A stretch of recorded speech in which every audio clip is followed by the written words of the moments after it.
Armani के store attendant ने प्रियंका के हाथ से बैंक कार्ड लेने के लिए हाथ बढ़ाया। इससे पहले कि वह ऐसा कर पाती, प्रियंका ने अचानक अपना हाथ पीछे खींच लिया। उसकी अचानक हरकतों ने अटेंडेंट को चौंका दिया। मिस, आप। प्रियंका ने एक बार फिर कपड़ों को देखने का नाटक किया। उसकी भौहें आपस में टकराकर एक भौहें बना रही थी और वह बोली, मुझे लगता है कि इस पोशाक का रंग उस पर बिल्कुल भी अच्छा नहीं लगेगा। हम दूसरे कपड़े देखना चाहेंगे। किसी की प्रतिक्रिया का इंतजार किए बिना प्रियंका ने विहान का हाथ पकड़ लिया और दरवाजे की तरफ चली गई। अगर किसी को पता चल गया कि उसके कार्ड में पर्याप्त पैसे नहीं है, तो वह खुद को वाकई शर्मिंदा कर लेगी। इससे पहले कि वे अरमानी स्टोर से निकल पाते, भूमि प्रकट हुई, कोई नहीं जानता कब, और उसने प्रवेश द्वार को अवरुद्ध कर दिया। उसकी खुशनुमा मुस्कान प्रियंका के चेहरे पर चिपकी हुई थी। प्रियंका, ओह प्रियंका, मुझे मत बताओ कि तुम्हारे पास खरीदारी करने के लिए पर्याप्त पैसे नहीं हैं। अगर यह सच है तो ऐसी जगह आने की क्या जरूरत है जिसमें सिर्फ उच्च वर्ग के लोग ही खरीद सकते हैं। भूमि ने अपनी गोरी ठुड्डी को ऊपर उठाया। प्रियंका को देखते हुए उसकी आंखें तिरस्कार और अवमानना से भरी हुई थीं। प्रियंका का दिल में गुस्सा जल रहा था, फिर भी उसने विनम्रता से जवाब दिया, यह तय करना मेरा अधिकार है कि मैं क्या खरीदना चाहती हूं। इससे तुम्हें कोई मतलब नहीं है। मुझे लगता है कि यह रंग उसे बिल्कुल भी सूट नहीं करते। इसमें क्या समस्या है? भूमि ने व्यंग्य किया। ओह, मैं सच जानती हूं। तुम्हारे कार्ड में पर्याप्त पैसे नहीं है ना? ब्यूटी मेडिसिन बेचकर तुम सिर्फ इतना ही कमा सकती हो। ओह, यह सही है? तुम्हारा अभी भी एक बॉयफ्रेंड है ना? मुझे मत बताओ कि वह भी कंगाल है। अरमानी में 2 कंगाल। हाहा, क्या मजाक है। भूमि खुद से आगे निकल रही थी।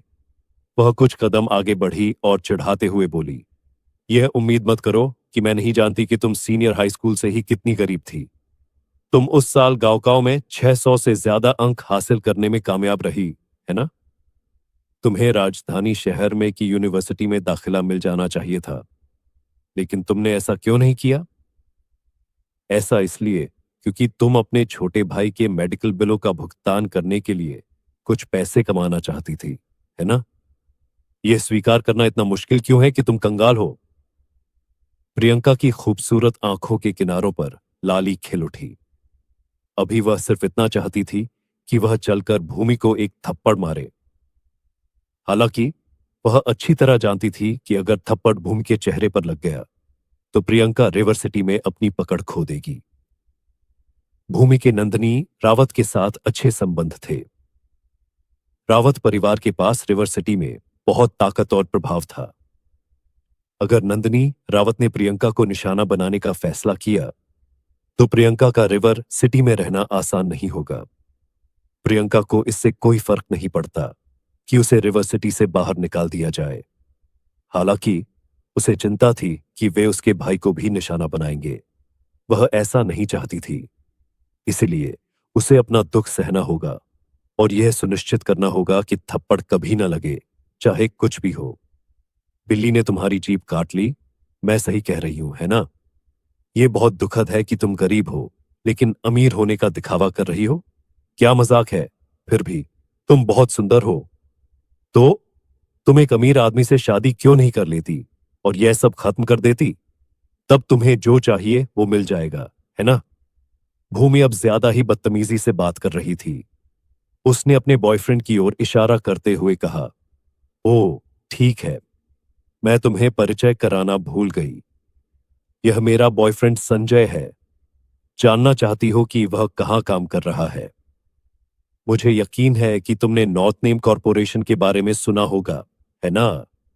नॉर्थ नेम कॉरपोरेशन तुम्हारे दयनीय मैग्निफिसेंट ग्रुप से कहीं ज्यादा मूल्यवान है। मेरा संजय कोई और नहीं बल्कि नॉर्थ नेम कॉरपोरेशन में सीएफओ, चीफ फाइनेंशियल ऑफिसर है, जो सालाना 5 मिलियन कमाता है। क्या तुम इस बारे में सोच सकती हो? भूमि अपनी बात जारी रखने ही वाली थी कि एक आलसी आवाज ने उसे रोक दिया। क्या सीएफओ? मैं तुम्हें एक यूएफओ बना दूंगा। आवाज किसी और की नहीं, बल्कि विहान की थी। वह अब और बातचीत नहीं सुन सकता था। इतने साल बीत जाने के बाद भी भूमि सावंत वैसी ही बनी रही। उसे बोलने का मौका दो और वह स्वर्ग तक पहुंचने के लिए बकवास करेगी, जैसे कि वह दुनिया में हर किसी से ऊपर हो। वह कभी नहीं समझ सकता था कि उसके जैसे लोगों को आत्मविश्वास कहां से मिलता है। भूमि ने आखिरकार विहान की मौजूदगी को नोटिस किया। जब उसने उसके भाषण को बाधित किया, उसने उसे सिर से पैर तक देखा और कहा, ओह, मैं तुम्हारे बारे में भूल गई, तुम बेचारे। मैं बस यह सोचना शुरू कर रही थी कि तुम्हारी सबसे बड़ी उपलब्धि क्या हो सकती है। मुझे मत बताओ कि तुम कचरा इकट्ठा करने वाले हो। हमारे पास कार में मिनरल वाटर की एक बोतल है, क्या तुम इसे लेना चाहते हो? भूमि और उसका बॉयफ्रेंड हंसे। विहान ने अपना सिर हिलाया। काफी आत्मविश्वास से भरे हुए उसने कहा, मैं एक चमत्कारी डॉक्टर हूं, एक चमत्कारी डॉक्टर जिसके पास जीवन और मृत्यु का फैसला करने की शक्ति है। उसके बोलने के बाद सभी लोग चुप हो गए। फिर वे जोर से हंसे। हाहा, प्रियंका, ओह प्रियंका, तुम्हें क्या एक दिलचस्प बॉयफ्रेंड मिल गया है? चमत्कारी डॉक्टर, जीवन और मृत्यु का फैसला करने वाला। हा हा हा, मैं अब ऐसा नहीं कर सकती। मैं खुद को हंसा हंसा कर मार डालूंगी। ओह, मेरा पेट दर्द कर रहा है। प्रियंका ने भी विहान की तरफ आंखें घुमाईं। उसने फुसफुसाते हुए कहा, मेरे सामने अपनी उस नौकरी का जिक्र करना ठीक है, बस किसी और के सामने नहीं। उसके दिमाग में उसके बनाए हास्यास्पद बैनर की छवि उभर आई। विहान ने अपने दिल में एक असहाय भावना के साथ अपनी नाक को छुआ। ऐसा क्यों था कि आजकल बताए जा रहे सच पर कोई विश्वास नहीं करता था? वह एक प्रामाणिक चमत्कारी डॉक्टर था। क्या विराट ओबेरॉय नाम का कोई आदमी नहीं था जो उसे खोजने के लिए पूरी दुनिया को तहस नहस कर रहा था? क्या उसे गवाही देने के लिए उस आदमी को घसीटना चाहिए? ओह, ठीक है। अगर विहान को सही याद है, तो ओबेरॉय परिवार के विराट ओबेरॉय ने नॉर्थ नेम कॉरपोरेशन में सभी फैसले लिए थे। उस बारे में सोचते हुए विहान ने अचानक अपनी नजर भूमि के बॉयफ्रेंड पर घुमाई, जिसके चेहरे पर एक अजीब भाव था। प्रियंका विहान को मिल रहे सभी अपमानों को बर्दाश्त नहीं कर सकी और उसने विहान को खींचने की कोशिश की। चलो चलते हैं, तुम्हारे कपड़े हम अब उन्हें नहीं लेंगे। हालांकि विहान ने उसकी बात नहीं मानी। उसने प्रियंका को गौर से देखा और पूछा, क्या तुम सच में मुझे ये कपड़े पहने हुए देखना चाहती हो? प्रियंका स्तब्ध रह गई। उसे अज्ञात कारणों से आसन्न विनाश की भावना बढ़ने लगी। पलक झपकते ही विहान कैशियर के पास गया, एक कार्ड निकाला और स्टोर अटेंडेंट से कहा, इसे पैक करो, कार्ड स्वाइप करो। प्रियंका का मुंह भय से खुला रह गया। क्या विहान अपना दिमाग खो बैठा था? वह कर रहा था। विहान के पास कितना पैसा था, इस बारे में प्रियंका से बेहतर कोई नहीं जानता था। वह अपना किराया देने में असमर्थ था। वास्तव में उसने उससे 3,000 रुपये उधार लिए थे। वह ऐसी चीज कैसे खरीद सकता था जिसकी कीमत कई लाख थी? इसके अलावा भूमि उन्हें पीछे से देख रही थी। अगर कार्ड फेल हो जाता तो वह उस पर सबसे क्रूर अपमान बरसा देती। विहान, ओह विहान, तुमने इतनी जल्दबाजी क्यों की? प्रियंका ने मन ही मन विलाप किया। कुछ देर तक जो कुछ चल रहा था उसे देखने के बाद स्टोर मैनेजर को एहसास हुआ कि विहान और प्रियंका के पास पैसे नहीं हैं। जैसे ही स्टोर मैनेजर विहान के कार्ड स्वाइप करने के अनुरोध को ठुकराने वाला था, उसने गलती से अपनी आंख के कोने से विहान के हाथ में कार्ड देखा। अचानक उसका चेहरा पीला पड़ गया। वह industrial and commercial bank of China द्वारा जारी किया गया वीआईपी ब्लैक कार्ड था। आप वीआईपी ब्लैक कार्ड के लिए तभी आवेदन कर सकते थे जब आपके पास 10 मिलियन से ज्यादा की बचत हो। अरमानी में 3 साल तक काम करने के बाद उसके लिए कार्ड को पहचानना मुश्किल नहीं था। उसने जल्दी से मुस्कुराया और विनम्रता से कहा, आपसे मिलकर खुशी हुई सर। चूंकि आप चीन के औद्योगिक और वाणिज्यिक बैंक के सहयोग से वीआईपी ब्लैक कार्ड का उपयोग कर रहे हैं, इसलिए हम आपको इस पर मूल छूट के बाद 10% की छूट देंगे। यह सुनकर सभी के चेहरे बदल गए। किसी को भी उम्मीद नहीं थी कि विहान के हाथ में जो कार्ड है वह वीआईपी ब्लैक कार्ड होगा। भूमि आगे बढ़ी और आरोप लगाने वाले लहजे में बोली, मत सोचो कि तुम नकली कार्ड के साथ बच पाओगे। अगर लेन देन विफल हो गया तो तुम धोखाधड़ी के लिए जेल जाओगे। प्रियंका ने भी विहान को एक झटका दिया। उसने उत्सुकता से कहा, कार्ड वापस ले लो, हम अब जा रहे हैं। यह ठीक है, पुलिस स्टेशन भेजे जाने से बेहतर है कि अपमानित होना पड़े। विहान ने अपनी नजर प्रियंका पर घुमाई, जो अपने बाल नोचने वाली लग रही थी। विहान मुस्कुराया, क्या तुम्हें मुझ पर इतना कम भरोसा है? क्या मैं तुम्हें कंगाल लग रहा हूं? प्रियंका लगभग बेहोश हो गई। यह कोई मुद्दा नहीं था कि वह कंगाल लग रहा था या नहीं, वह निश्चित रूप से कंगाल था। इसके बाद जो हुआ वह सभी की उम्मीद से परे था। स्टोर मैनेजर को कार्ड देने के अलावा विहान ने गर्व से घोषणा की, इसे स्वाइप करे, बस इसे स्वाइप करे। इसके अलावा मुझे किसी छूट की आवश्यकता नहीं है। मुझसे मूल कीमत वसूले। यह आदमी, मेरे पास आज पैसे की कमी नहीं है। बहुत परवेणु, तो ठीक है, मैं आज के लिए एक परवेणु बन जाऊंगा। इस समय स्टोर मैनेजर अचंभित होकर चुप हो गया। स्टोर मैनेजर के रूप में अपनी सेवा के सभी वर्षों में उसने कभी भी विहान जैसा अजीब ग्राहक नहीं देखा था। एक ग्राहक जिसने छूट पर मना दिया। सिर्फ इतना ही नहीं, एक ग्राहक जिसने मूल कीमत चुकाने पर जोर दिया। उसे आश्चर्य होने लगा कि क्या यह ग्राहक, जिसे उसने शुरू में अमूल्य समझा था, वास्तव में पागल था। फिर भी उसके निर्देशों का पालन करने के अलावा उसके पास कुछ नहीं था। सर, कृपया अपना पासवर्ड दर्ज करें। भूमि ने यह मानने से इनकार कर दिया कि सस्ते कपड़े पहने हुए आदमी के पास इतने पैसे हो सकते हैं। उसने चिढ़ाते हुए कहा, बेटे, मैं तुम्हें पासवर्ड दर्ज करते हुए देखना चाहती हूं। हम देखेंगे कि तुम्हारे जैसे बेचारे यह खेल खेल सकते हैं या नहीं। फिर वह तेजी से प्रियंका की ओर मुड़ी। प्रियंका, ओह प्रियंका, तुमने इस आदमी को कहां से उठाया? तुम्हारा स्वाद बहुत खराब है, मैं तुम्हें बता रही हूं। मुझे 5 साल पहले मल्होत्रा परिवार के उस बेकार कचरे पर तुम्हारे छोटे से क्रश के बारे में सब पता है। और मल्होत्रा परिवार की घटना के बाद तुमने उन सभी को दफना दिया। मैं बहुत उलझन में हूं। मल्होत्रा परिवार के उस बेकार के टुकड़े में इतनी अच्छी बात क्या है? मैंने सोचा था कि उस बेकार के आदमी के मरने के बाद तुम्हारा स्वाद सुधर जाएगा। कौन उम्मीद कर सकता था कि इतने सालों बाद भी तुम वैसी ही रहोगी? अपने बगल में उस आदमी को देखो, उसमें क्या अच्छाई है? फिर तुम अपना शरीर क्यों नहीं बेचती? तुम्हारे ग्राहक इस आदमी से भी बेहतर निकल सकते हैं। भूमि ने जितने ज्यादा शब्द बोले वह उतनी ही ज्यादा बेकाबू होती गई। प्रियंका की आंखों में आंसू बहने लगे। प्रियंका शायद सबको इस तरह से अपने ऊपर हावी होने दे, लेकिन वह कभी किसी को भी दिवंगत मल्होत्रा परिवार के बारे में बुरा बोलने की इजाजत नहीं देगी। प्रियंका ने अपनी मुट्ठी भींच ली।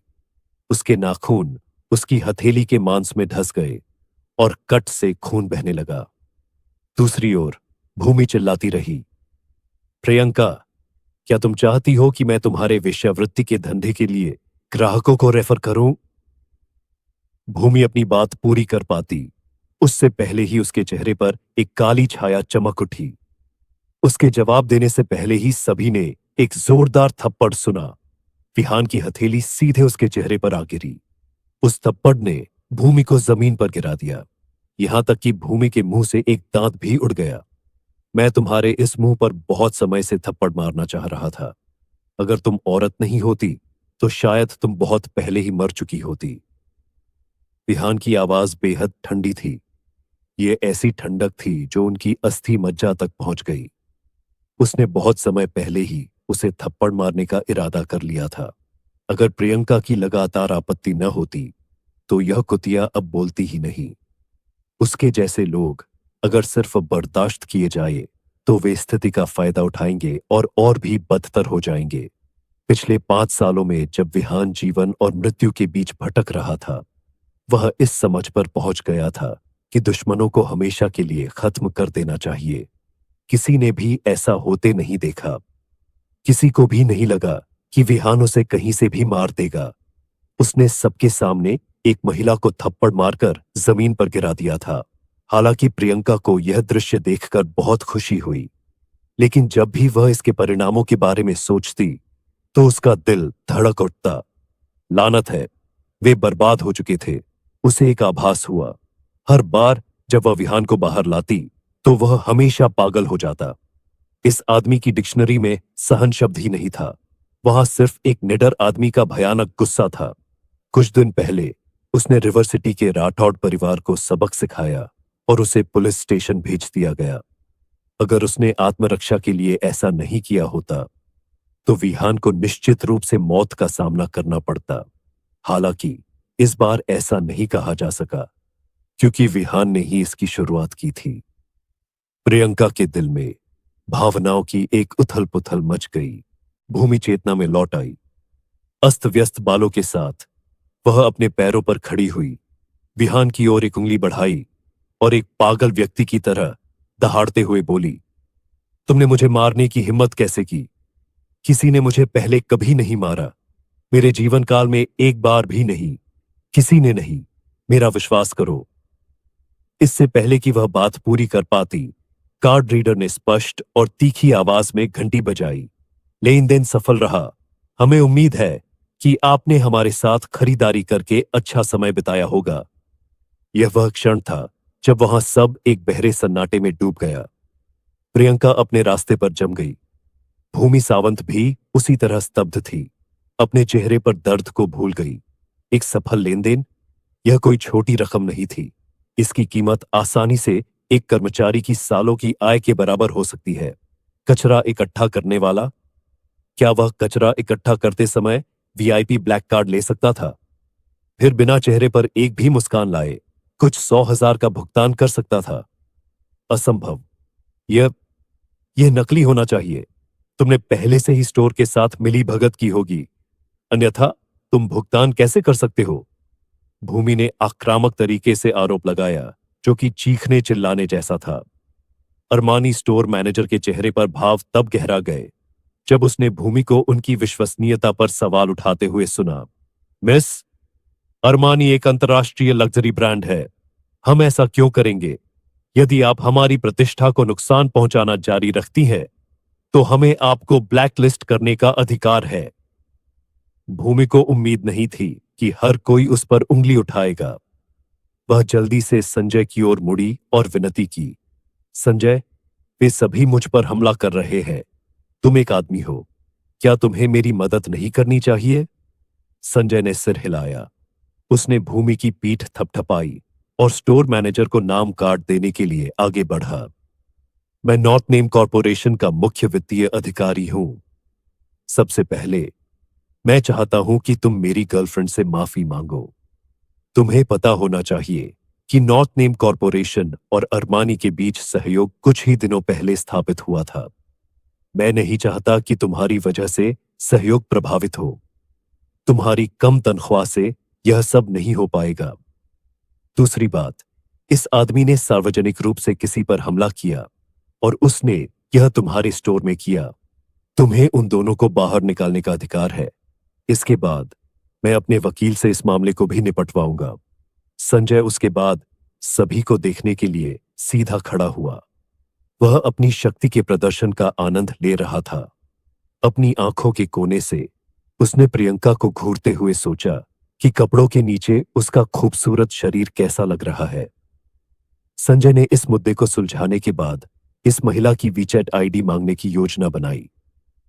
शायद अगर वह पैसे का एक गुच्छा फेंकता तो वह उसे बिस्तर पर ले जा सकता था। फिर वह जितना चाहे उतना मजा कर सकता था। संजय की धमकी सुनकर स्टोर मैनेजर चौंक कर चुप हो गया। नॉर्थ नेम कॉरपोरेशन और अरमानी के बीच सहयोग वास्तव में एक सप्ताह पहले ही स्थापित हुआ था। अगर उसने डील को बर्बाद करने के लिए कुछ भी किया तो परिणाम उसके लिए बहुत भयानक होंगे।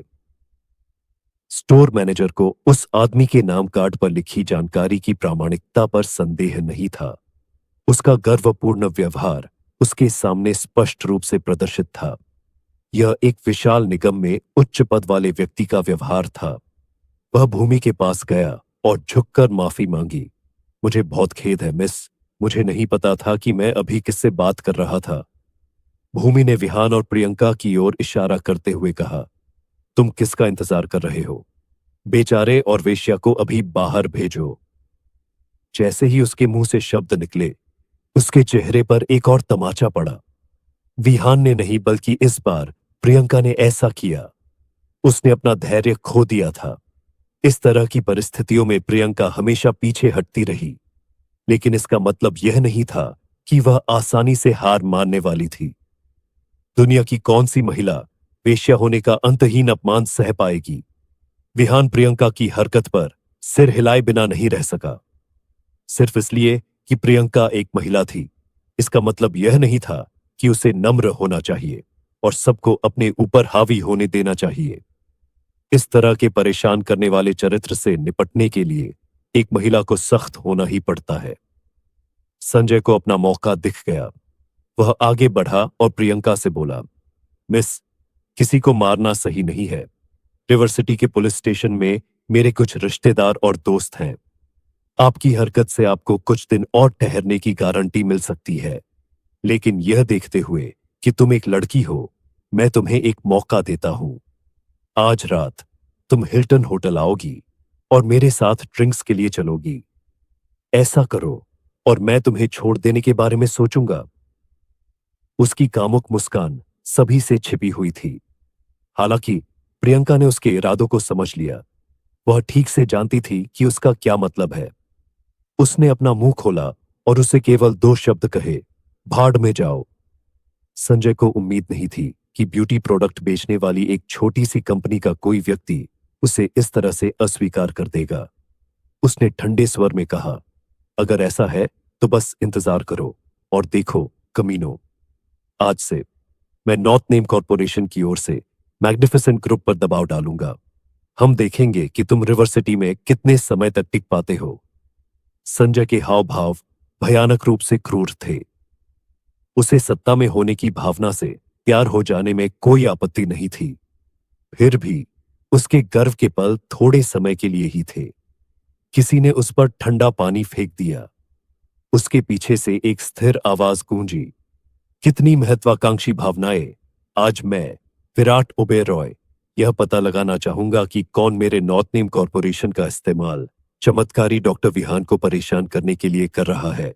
संजय ने जब आवाज सुनी तो वह वहीं स्तब्ध रह गया। वह अच्छी तरह जानता था कि यह आवाज किसकी है। आधे साल पहले उसे अपने दफ्तर में लगभग हर दिन यह आवाज सुननी पड़ती थी। यह विराट ओबेरॉय की आवाज थी, नॉर्थ नेम कॉरपोरेशन के संस्थापक। पूरे नॉर्थ नेम कॉरपोरेशन में उनका अस्तित्व निर्विवाद है। हालांकि एक लाइलाज बीमारी का पता चलने के बाद विराट ओबेरॉय ने दफ्तर में आना बंद कर दिया। कॉरपोरेशन के सभी निदेशकों को लगता था कि नॉर्थ नेम कॉरपोरेशन विरासत की लड़ाई में उलझ जाएगा और अध्यक्ष का पद विराट ओबेरॉय के बच्चों को मिल सकता है।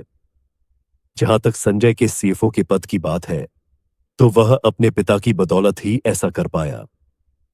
जब कॉरपोरेशन में हर कोई घबराने लगा, तो उसके पिता ने कॉरपोरेशन में ज्यादा शेयर हासिल करने के लिए संजय को आगे की पंक्ति में धकेल दिया। संजय को पता था कि वह कभी भी अपने दम पर यह पद नहीं पा सकता था। अब असली मालिक सामने आ गया था। संजय की पीठ पसीने से भीगी हुई थी। संजय धीरे धीरे अपनी पीठ के बल पलटा। जब वह तांग पोशाक पहने हुए आदमी के सामने आया, तो उसे लगा कि उसकी आखिरी आत्मा उससे बच गई है। वह विराट ओबेरॉय था। क्या वह मरा नहीं था? क्या वह वापस जीवित हो गया था? क्या वह कोई व्यक्ति था या आत्मा? अंकल ओबेरॉय, आप यहां क्यों आए? मैंने सुना है कि आप बीमार थे, है ना? अभी अभी जो भी अहंकार था, वह न्यूनतम सीमा में दबा दिया गया था। उसकी मुस्कान में चापलूसी के संकेत भी थे। विराट ओबेरॉय ने ठंडे स्वर में कहा, हम्फ, अगर मैं यहां एक सेकंड भी देर से पहुंचा, तो मुझे यकीन है कि कोई मेरे पूरे जीवन के काम को बर्बाद कर देता। संजय की मुस्कान जम गई, लेकिन उसने फिर भी अपना हाथ उनकी ओर बढ़ाया। उसने विनम्रता से कहा, अंकल ओबेरॉय, आप फिर से मजाक कर रहे हैं। ये सही है। क्या आप यह देखने आए हैं कि अरमानी के साथ डील कैसी चल रही है। संजय ने शुरू में सोचा था कि विराट ओबेरॉय संजय को शर्मिंदा करने से पीछे हटेंगे क्योंकि वे सार्वजनिक रूप से बाहर थे। फिर भी संजय बहुत निराशा और आश्चर्य में था जब विराट ओबेरॉय ने जोर से दूर हटो कहकर संजय का हाथ दूर कर दिया। फिर विराट ओबेरॉय दूसरी दिशा की ओर भाग गए। विराट ओबेरॉय जिस दिशा में जा रहा था उसे देखते हुए वहां केवल 3 लोग खड़े थे, विहान, प्रियंका और भूमि। प्रियंका और भूमि दोनों असमंजस की स्थिति में थे। नॉर्थ नेम कॉरपोरेशन के अध्यक्ष का यहां आने का क्या कारण था? क्या वह संजय की मदद करने के लिए यहां आया था? विराट ओबेरॉय को अपनी ओर आते देख भूमि ने इसे उसे सांत्वना देने का प्रयास समझा। खुश होकर वह जल्दी से अपने और विराट ओबेरॉय के बीच की दूरी को कम करने लगी। अंकल ओबेरॉय, मैंने संजय से आपके बारे में बहुत कुछ सुना है। वास्तव में आपको व्यक्तिगत रूप से हमारे पास आने की जरूरत नहीं थी। हम इन दोनों से खुद ही निपट सकते हैं। मैं अपने परिवार को बाद में इस बारे में बताऊंगी। तब तक उनमें से कोई भी बच नहीं पाएगा। बोलने के बाद भूमि सावंत ने प्रियंका को एक बुरी नजर से देखा। ऐसा लग रहा था जैसे भूमि की आंखें प्रियंका पर चिल्ला रही थीं। यही सत्ता का असली अर्थ है। प्रभाव ऐसे ही काम करता है। तुम्हारे जैसी बेचारी इस भावना को कभी नहीं समझ पाएगी। प्रियंका के पैर कांपने लगे। वह जानती थी कि इस घटना ने बहुत सारे अवांछित ध्यान आकर्षित किए हैं। फिर भी उसने कभी उम्मीद नहीं की थी कि विराट ओबेरॉय व्यक्तिगत रूप से दिखाई देगा।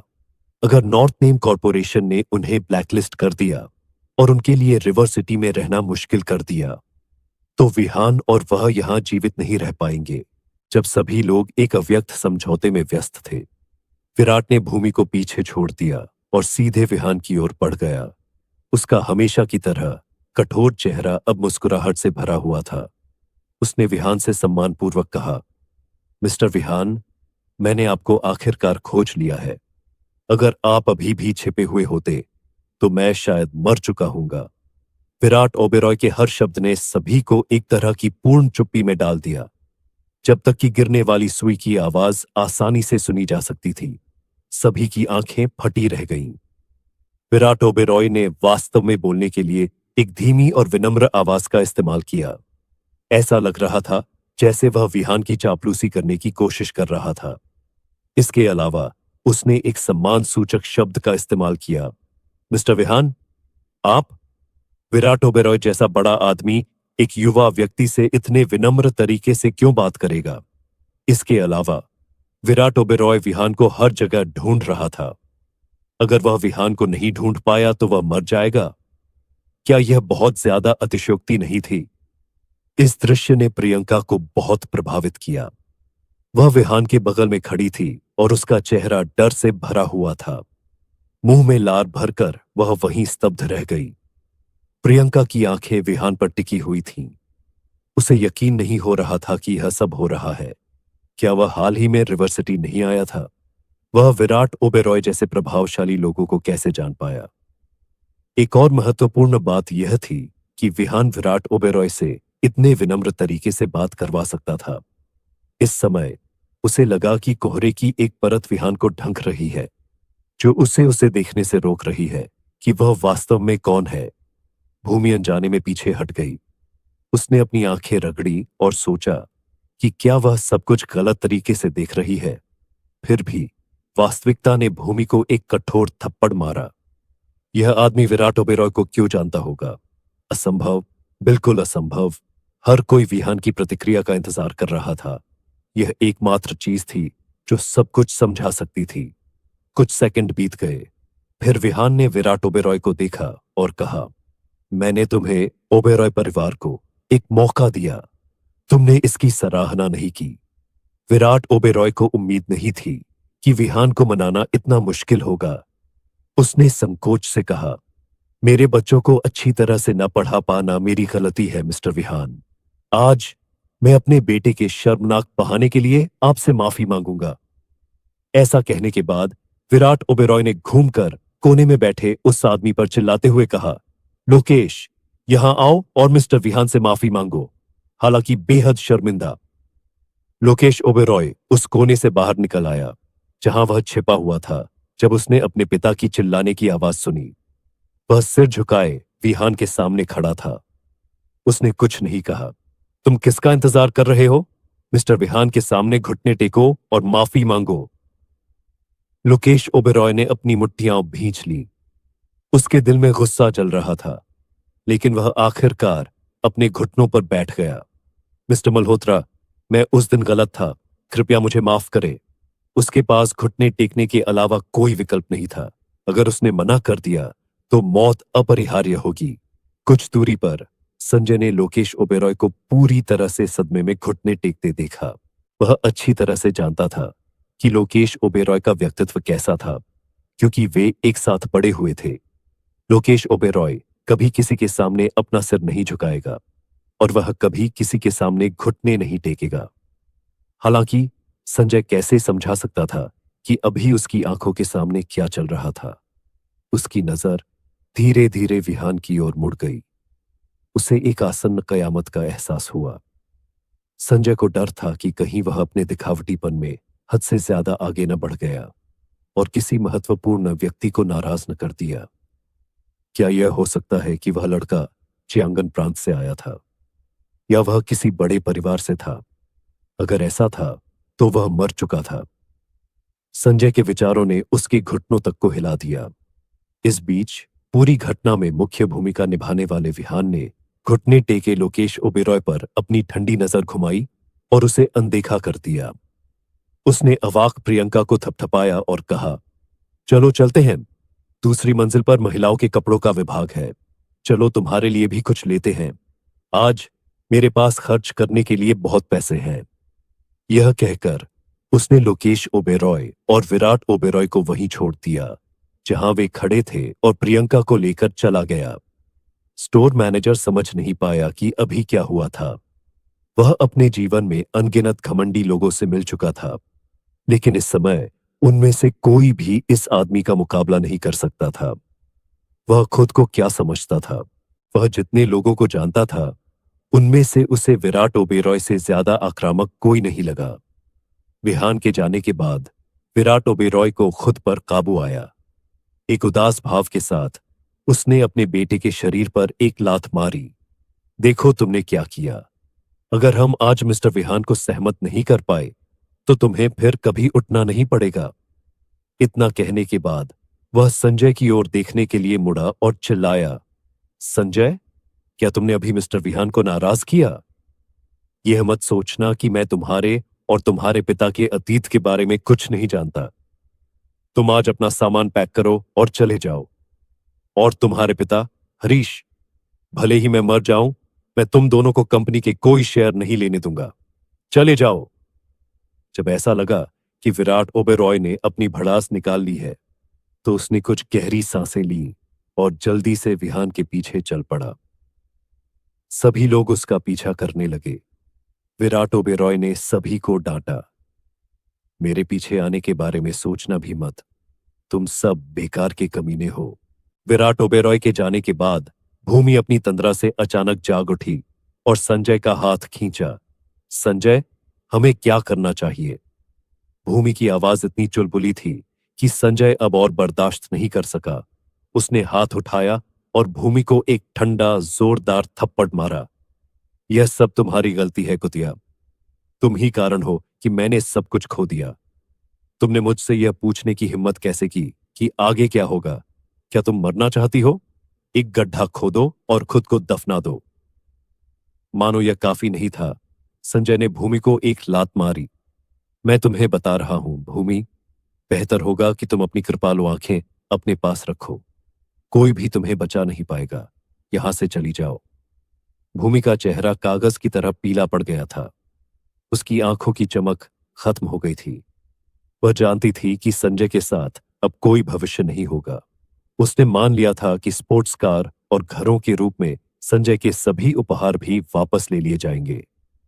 भूमि ने विहान और प्रियंका के जाते हुए सिलहूट को बहुत देर तक घूरा, अपनी मुट्ठियां भींच ली।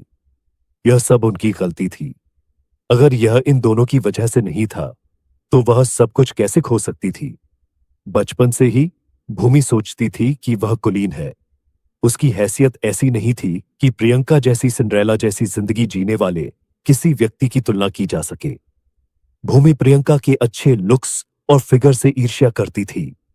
वह इस घृणित महिला का मजाक उड़ाने का मौका नहीं खोना चाहती थी। 5 साल पहले भी यही था और 5 साल बाद भी यही होगा। हालांकि वह यह समझने में विफल रही कि प्रियंका उससे बहुत आगे निकल चुकी थी। भूमि को उत्सुकता थी कि आखिर वह आदमी कौन था जो प्रियंका के साथ आया था। भूमि को उत्सुकता थी कि आखिर वह आदमी कौन था जो प्रियंका के साथ आया था। वह कौन था जिसने रिवर सिटी के ओबेरॉय परिवार विराट ओबेरॉय का सिर अपनी मर्जी से झुका दिया। क्या विराट ओबेरॉय ने उसे मिस्टर मल्होत्रा नहीं कहा था? क्या मल्होत्रा उसका उपनाम था? चियांगन प्रांत में कोई मल्होत्रा परिवार नहीं था, है ना? तो क्या रिवर सिटी में कोई मल्होत्रा परिवार था? बल्कि असंभव भी। रुको, मल्होत्रा परिवार था जिसका नरसंहार हुआ था। अचानक भूमि के दिमाग में एक नाम आया, विहान मल्होत्रा। मल्होत्रा परिवार का वह कचरा, वही जिसका नंदिनी रावत के सामने प्रेम स्वीकारोक्ति ने उसे अपमान की अंतहीन गहराई में धकेल दिया था। फिर उस आदमी के साथ प्रियंका के संबंधों को ध्यान में रखते हुए शायद वह रहस्यमय आदमी वास्तव में विहान मल्होत्रा था। जैसे ही भूमि निष्कर्ष पर पहुंची, उसका मुंह खुला रह गया और उसकी पुतलियां भय से चौड़ी हो गईं। विहान मल्होत्रा मरा नहीं? ये कैसे संभव है? और वह वापस आ गया है? एक अंतहीन विराम के बाद भूमि ने अपने सदमे को दबा लिया और तुरंत अपना फोन हाथ ले लिया। निर्णायक उंगलियों से उसने एक फोन नंबर पर कॉल किया जो एक ही समय में अजीब और परिचित दोनों था। आखिरकार कॉल कनेक्ट हो गई। फोन के दूसरी तरफ से गर्मजोशी से रहित आवाज बोली, तुम्हें क्या चाहिए? नंदिनी, मुझे तुमसे कुछ बहुत जरूरी बात कहनी है। क्या है? बोलो। फोन के दूसरी तरफ मौजूद महिला अधीर लग रही थी। मुझे लगता है कि मैंने विहान मल्होत्रा को देखा है। क्या? भूमि ने फोन से किसी चीज के टूटने की आवाज सुनी। ऐसा लगा जैसे फोन जमीन पर गिर गया हो। थोड़ी देर बाद एक महिला की आवाज जारी रही, कौन Vihaan Malhotra? Senior high school से हमारा सहपाठी, वो बेकार मल्होत्रा? लगता है पसंद है, लेकिन मुझे पूरा यकीन नहीं है। 2 घंटे में रावत परिवार के घर आ जाओ। कॉल डिस्कनेक्ट हो गई। विहान ने प्रियंका को मॉल में करीब 1 घंटे तक घुमाया और उसके लिए करीब 5 या 6 ड्रेसेस खरीदी, यह कहने के बावजूद कि यह अनावश्यक था। जैसे ही प्रियंका ने महिलाओं के कपड़ों के विभाग में कदम रखा, उसकी आंखें सूरज की तरह चमक उठीं। सुंदर कपड़ों के लिए उसके मन में कोई प्रतिरोध नहीं था। फिर भी प्रियंका ने पूरी यात्रा के दौरान केवल छूट वाले कपड़े ही चुने। खरीदारी की होड़ में विहान को केवल 1 या 2 हजार रुपए खर्च करने पड़े। विहान ने प्रियंका से कई बार कीमतों को अनदेखा करने के लिए कहा था, लेकिन उसने मना कर दिया। इसलिए विहान के पास प्रियंका को अपनी मर्जी से चुनने देने के अलावा कोई विकल्प नहीं था। इस उम्र और समय में उसके जैसी महिलाएं मिलना लगभग असंभव है, विहान ने खुद से सोचा। पूरे समय के दौरान विहान ने देखा कि विराट ओबेरॉय उनका पीछा कर रहा था। विराट ओबेरॉय अक्सर ऐसा लग रहा था कि वह बोलने वाला था, लेकिन अंत में उसने अपने शब्दों को निगल लिया। विहान ने उस पर कोई ध्यान नहीं दिया और विराट ओबेरॉय को अपनी मर्जी से उनका पीछा करने दिया। विहान का मानना था कि मौत के कगार पर खड़ा आदमी लहर पैदा करने जितना कुछ नहीं कर सकता। खरीदारी का मजा खत्म होने के बाद विहान और प्रियंका लिफ्ट से कार पार्किंग में उतरे। जब उन्हें अपनी कार मिल गई और वे अपने कपड़े कार में रखने ही वाले थे, तो उन्होंने देखा कि विराट ओबेरॉय कपड़ों का ढेर लेकर आ रहा है। तुम यहां क्यों हो? विहान स्पष्ट रूप से नाराज था। उसने अपनी भौहें सिकोड़कर नाराजगी जताई। विराट ओबेरॉय ने एक अजीब सी हंसी निकाली और कपड़े प्रियंका की कार में रखने लगा। फिर उसने विनम्रता से कहा, मिस्टर मल्होत्रा, मुझे लगता है कि आपने मुझे गलत समझा है। मैं यहां आपके लिए नहीं आया हूं, मैं यहां इन महिला के लिए आया हूं। प्रियंका ने एक अजीब सी उंगली से खुद की ओर इशारा करते हुए पूछा, प्रेसिडेंट ओबेरॉय, आप मुझे ढूंढ रहे हैं? विराट ओबेरॉय ने एक बैंक कार्ड निकाला और गंभीर लहजे में कहा, मिस, चूंकि आप जानती हैं कि मैं कौन हूं, इसलिए मैं अपना परिचय देने की परेशानी से बचूंगा। सच में, इस बार यहां आने का मेरा उद्देश्य आपको मेरे कर्मचारियों द्वारा आपके साथ किए गए अशिष्ट व्यवहार के लिए व्यक्तिगत रूप से माफी मांगना है। ये सब मेरी गलती है कि मैंने उन्हें बेहतर तरीके से प्रबंधित नहीं किया। यह नॉर्थ नेम कॉरपोरेशन की ओर से आभार का प्रतीक है, कृपया इसे ले लें। एक नजर में प्रियंका को पता चल गया कि बैंक कार्ड में $5 मिलियन से कम नहीं होने चाहिए। हालांकि वह कभी भी इस तरह से कहीं से भी आए पैसे को स्वीकार नहीं करेगी। भुगतान करने की कोई जरूरत नहीं है, मैंने अभी कुछ भी नहीं खोया है, इसलिए आप इसे वापस ले सकते हैं, राष्ट्रपति ओबेरॉय। प्रियंका ने बिना किसी हिचकिचाहट के मना कर दिया। प्रियंका का इनकार विराट ओबेरॉय की उम्मीदों के मुताबिक था। उसने बैंक कार्ड निकाला और उन कपड़ों की ओर इशारा किया जो उसने अभी कार में रखे थे। चूंकि आप मेरे पैसे लेने से इनकार करती हैं, तो आप ये कपड़े स्वीकार करेंगे जो मैंने आपके लिए आकस्मिक रूप से चुने हैं। मुझे उम्मीद है वे महंगे नहीं हैं। मुद्दा यह है कि भले ही आप उन्हें मुझे वापस कर दें, मुझे उनका कोई उपयोग नहीं होगा। प्रियंका ने अपना ध्यान कपड़ों की ओर लगाया। जल्द ही उसका चेहरा आश्चर्य से भर गया। ये सभी कपड़े थे जिन्हें फिटिंग रूम में पहनने के बाद वह खुश थी। फिर भी उसने उन्हें नहीं खरीदा, क्योंकि वह विहान के पैसे व्यर्थ में खर्च नहीं करना चाहती थी। वास्तव में जब प्रियंका और विहान कार में पहुंचे तो उसे थोड़ा अफसोस हुआ। कौन जानता था कि विराट ओबेरॉय ने हर एक टुकड़ा बिना चुके खरीदा था। यह स्पष्ट था कि प्रियंका प्रसन्न थी, लेकिन उसने फिर भी मना कर दिया। मुझे खेद है, राष्ट्रपति ओबेरॉय, मुझे इनकी भी आवश्यकता नहीं है। मैं आपके दयालु इरादों की सराहना करती हूं। विहान ने देखा कि प्रियंका कितनी प्रसन्न थी, इसलिए उसने कहा, क्योंकि राष्ट्रपति ओबेरॉय बहुत विचारशील है, तो तुम उन्हें स्वीकार क्यों नहीं करती प्रियंका? वह वैसे भी एक आदमी के रूप में उन कपड़ों को नहीं पहन सकता। कहने की जरूरत नहीं है, विराट ओबेरॉय के पास खुद को इस वर्तमान स्थिति में लाने के लिए पर्याप्त चालें थीं। विराट ओबेरॉय जानता था कि वह विहान से बात करने में असमर्थ था, इसलिए उसने प्रियंका के माध्यम से अपना काम शुरू कर दिया था। जब वे खरीदारी करने गए तो विराट ओबेरॉय ने प्रियंका की वास्तविक रुचि की वस्तुओं को देखने में कामयाबी हासिल की। विराट ओबेरॉय की गहरी नजर से विहान प्रभावित हुआ, लेकिन प्रियंका कुछ कहने ही वाली थी कि विहान ने उसके कंधे पर थपथपाते हुए उसे बीच में ही रोक दिया। कार स्टार्ट करो, मैं जल्द ही तुम्हारे पास आता हूं। ठीक है। प्रियंका के कार में बैठने के बाद विहान ने कोई बात नहीं की। उसने विराट ओबेरॉय से कहा, इस बार मैं तुम्हें एक और मौका दूंगा। मैं कल सुबह 9 बजे ओबेरॉय परिवार के घर आऊंगा। साथ ही तुम मुझे अकेला छोड़ दोगे। मेरे जीवन या मेरे आसपास के लोगों को परेशान मत करना, अन्यथा मैं तुम्हें ठीक कर सकता हूं, लेकिन मैं तुम्हारी जिंदगी भी वापस ले सकता हूं।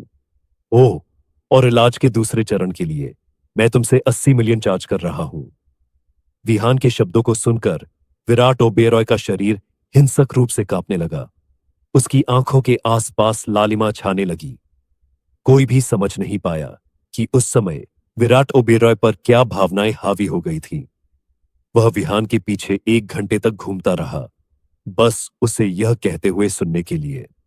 मिस्टर मल्होत्रा के शब्दों का मतलब था कि उसने, विराट ओबेरॉय ने, जीने का अधिकार वापस पा लिया था। धन्यवाद मिस्टर मल्होत्रा, धन्यवाद। आप मेरे माता पिता के पुनर्जन्म हैं।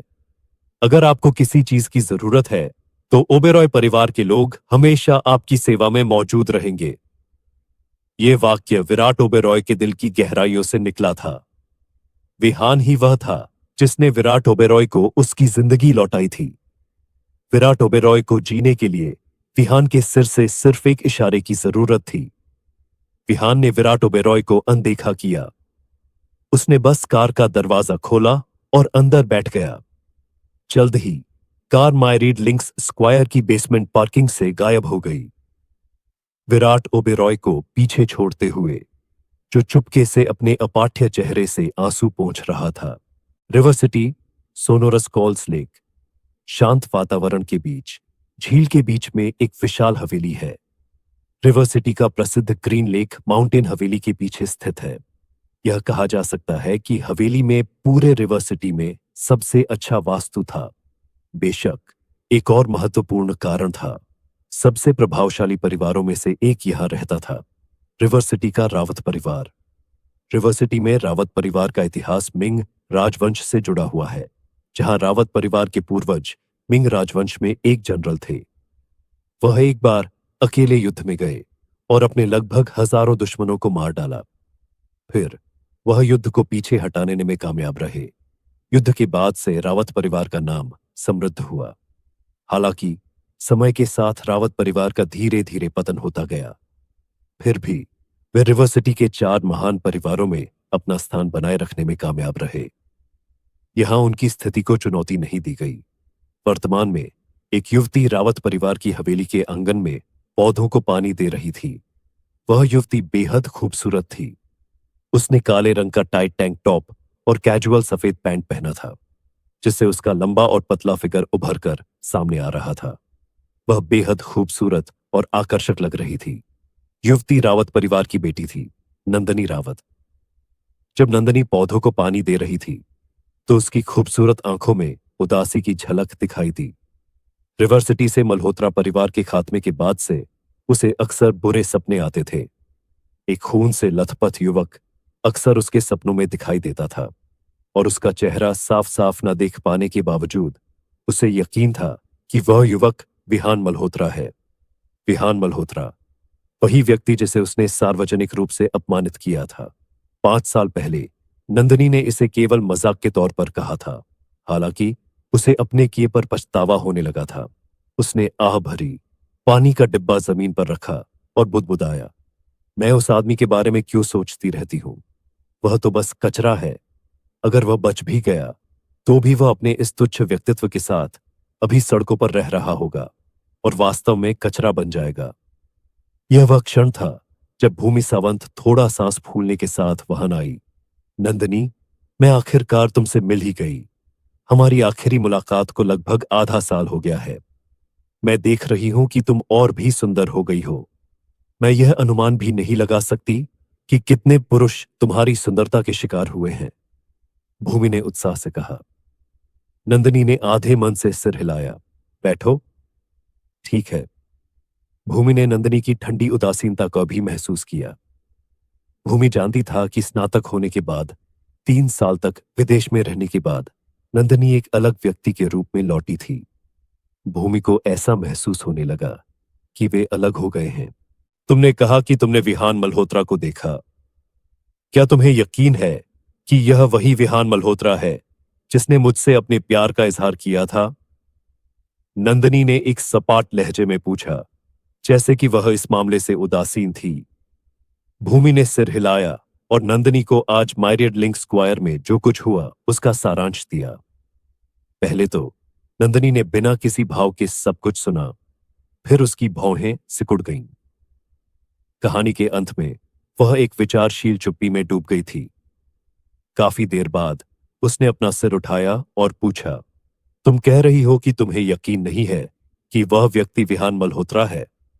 वह सिर्फ विहान मल्होत्रा जैसा दिखता है और उसका उपनाम संयोग से मल्होत्रा है।